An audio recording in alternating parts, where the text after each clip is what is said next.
기자님 안녕하세요. 네, 안녕하세요. 뉴스핌 중국본부 권선아입니다. 네, 안녕하세요. 이은지입니다. RR차이나 7번째 기업은요, 베이징 자동차 산하 전기차 자회사인 베이징 자동차 엠펑입니다. 요즘 중국 산업계와 증시에서는요, 이 자율주행 자동차가 핫 이슈인데요. 특히 지난 19일 개막한 상하이 모터쇼에서 이 화웨이카가 처음 공개가 됐습니다. 그러면서 자율주행 열풍에 불을 지피게 됐는데, 전기차, 자율주행 스마트카로 이제 자동차 산업의 트렌드가 굉장히 빠르게 변하면서 미래 자동차 산업에 진출을 하려는 기업의 업종도 굉장히 확장되고 있는 것 같아요. 네, 맞습니다.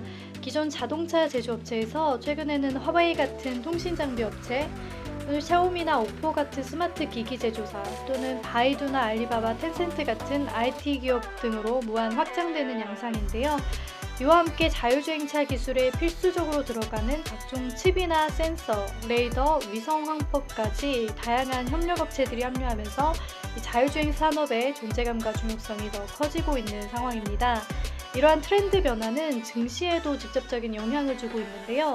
A주의 많은 기업이 화웨이 테마주나 자율주행 테마주 등 각종 테마를 잇고 유망 주식으로 부상하고 있습니다. 네, 실제로 상하이 모터쇼 개막 당일 중국 증시에서는요, 이들 자율주행 관련 종목의 주가가 급등을 했습니다. 전문가들도 자율주행이 향후 몇 년 동안 이 A주를 관통할 뜨거운 이슈가 될 것이다, 이렇게 전망하고 있는 상황인데 그 중심에 화웨이카가 있는 것 같아요. 네, 최근 화웨이가 자동차를 출시하면서요, 중국뿐만 아니라 전 세계적으로도 많은 관심을 받았는데요. 일명 이 화웨이카라고 불리는 자동차는 베이징 자동차의 자회사인 베이징 자동차 엠펑과 합작으로 만든 자율주행 전기차이고요. 정식 명칭은 아크폭스 알파 S HBT입니다. 이달 열린 상하이 모터쇼에서 처음으로 모습을 드러내면서 큰 화제를 모았습니다. 네, 올해 또 상하이 모터쇼가 급격하게 팽창하고 있는 이 중국 자율주행차 산업의 현황을 대내외에 또 과시하는 기회가 된 것 같습니다. 최근 몇 년 동안 이 상하이 모터쇼에서는 비자동차 기업의 부스의 비중이 갈수록 높아지고 있는 것 같은데 이런 추세가 또 올해는 더 두드러졌죠. 네, 올해는 IT 기업으로 오랜 기간 자율주행 기술을 축적해온 바이두부터요, 알리바바, 텐센트, 또 드론 강자인 DJI 등 다양한 분야 기업의 부수가 크게 늘어났는데요. 게다가 이들 기업의 대부분이 사실상 자율주행인 레벨 4 수준을 표방을 하면서요, 기술력을 드러내기도 했습니다. 네, 최근 이슈가 되고 있는 화웨이카 이야기 자세히 나눠봤습니다. 근데 이번 화웨이카 개발과 제작에 참여한 주역이 베이징 자동차 엠펑이거든요. 어떤 기업인가요? 네, 베이징 자동차 엠펑은 중국 대표 자동차 제조업체인 베이징 자동차 그룹의 자회사인데요. 중국 신에너지 자동차 산업의 발전을 견인한 선도 기업 중 하나로 꼽히고 있고, 또 순수 전기차 제조업체로는 최초의 중국 A주 상장사라는 타이틀도 가지고 있는 기업입니다. 이번 화웨이카의 정식 명칭이 아크폭스 알파 S HBT라고 말씀을 드렸는데요. 사실 아크폭스는 베이징 자동차 계열의 전기차 브랜드입니다.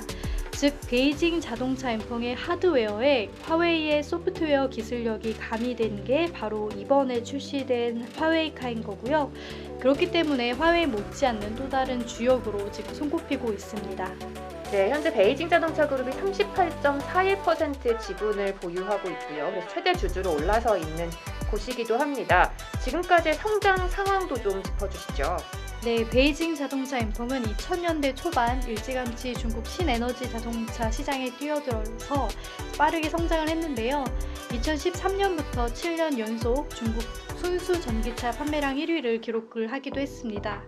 하지만 지난해 코로나 사태에 직면을 하면서요, 자동차 생산이나 판매량 모두 좀 급격히 줄어든 모습을 보였습니다. 특히 황화 생산기지의 생산 현황은 2018년 이래 계속 악화되는 추세입니다. 네, 아무래도 코로나19 이후로 이 실적과 판매량이 급감을 하면서 슬럼프에 난구에 좀 빠져 있는 것 같습니다. 이런 실적을 좀 개선하고 제품 경쟁력을 확보를 하기 위해서 제품 모델을 전환도 하고요, 또 프리미엄화를 추진하고 있는 거죠. 맞습니다. 하지만 일부 업계 전문가들은 다소 우려를 보이고 있는데요. 아크폭스가 지난 4년간 시장에서 그렇다 할 점유율을 확보하지 못한 그런 다소 부진한 성적을 보여왔기 때문입니다. 또 일부 핵심 부품에서 문제가 좀 자주 발생을 하고 있고 애프터 서비스 품질에 있어서도 낮은 평가를 받고 있다는 것 역시 넘어서야 할 한계점으로 지적되고 있습니다. 네, 사실 뭐 완성차 산업에 있어서는 애프터 서비스 지원도 굉장히 중요한 부분인데 베이징 자동차 엠펑 같은 경우에는 애프터 서비스 시스템 구축에 큰 비중을 두지 않고 있는 것 같습니다. 그래서 뭐 전문가들은 브랜드 이미지 또 판매량에 이게 중대한 영향을 미칠 수 있다라고 진단하고 있는 것 같습니다. 그럼에도 불구하고 이 베이징 자동차 엠펑 주목해야 하는 이유는 자동차의 스마트화나 전동화 산업 체인이 앞으로 A주를 관통할 주요 투자 테마로 예상되고 있기 때문인데요. 계속해서 관심을 가질 이유는 충분할 것 같습니다. 네, 지금부터는 감 어플을 활용해서 이 베이징 자동차 엠펑 최신 뉴스들, 정보들을 좀 보려고 하는데요. 먼저 감 어플을 켜주시고요. 베이징 자동차 엠펑을 검색하시면 됩니다.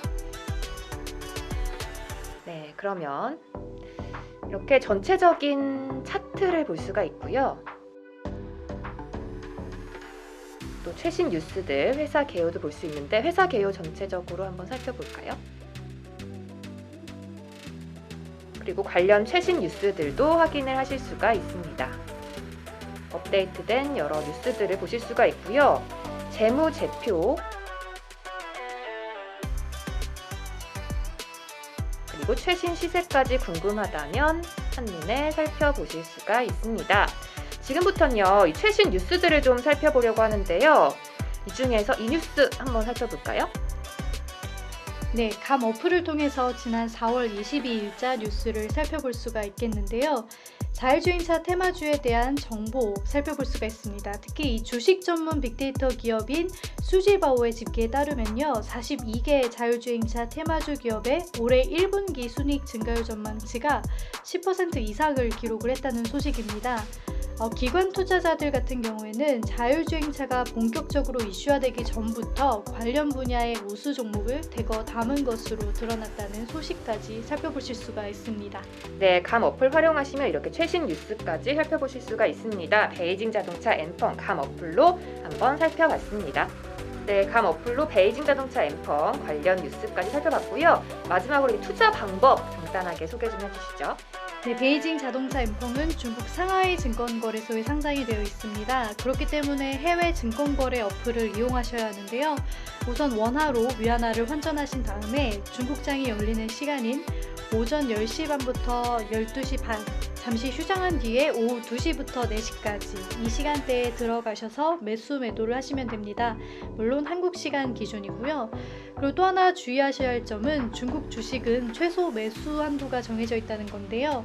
베이징 자동차 엠펑의 경우에는 100주 단위로 사셔야 합니다. 네, 100주. 4월 26일 종가를 한번 보면요. 한 주당 가격이 14.5위안 정도거든요. 그러니까 100주면 1,450위안, 우리 돈으로 환산을 해보니까 25만 원 정도가 필요한 셈입니다. 이 점 좀 유의하시고 투자하시기를 당부드릴게요. 오늘 7화였고요. 베이징 자동차 엠펑 투자 전략까지 살펴봤습니다. 오늘 다 못 전해드린 소식들 이 투자 어플 감 통해서 계속 새로운 기사들, 정보들 보실 수 있으니까요. 좋은 정보와 함께 성공 투자하시기 바랍니다. 기자님 감사합니다. 감사합니다.